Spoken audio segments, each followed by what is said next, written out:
আমি নওজওয়ানদেরকে বলতে চাই, ইচ্ছাকৃতভাবে নামাজ কাজা করো না।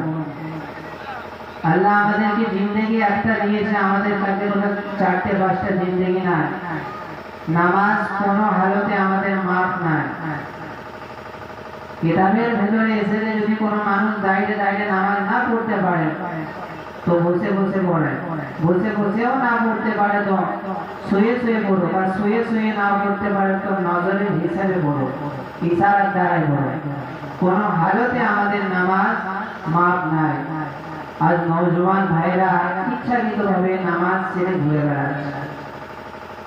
অধিকাংশ নওজওয়ান যারা মোবাইলের ভেতরে 3 ঘন্টা 4 ঘন্টা 5 ঘন্টা বার করে দেয়, लेकिन আল্লাহ নবী আলাইহি ওয়াসাল্লাতু ওয়াসালামের জন্য আর আল্লাহর জন্য দিনেতে 5 ওয়াক্ত নামাজে যদি ওয়াক্ত হিসাব কিতাব লাগানো হয় তো বড় জোর 1.5 থেকে 2.25 ঘন্টা হবে, 1.5 ঘন্টাও হবে না, ঠিক হবে।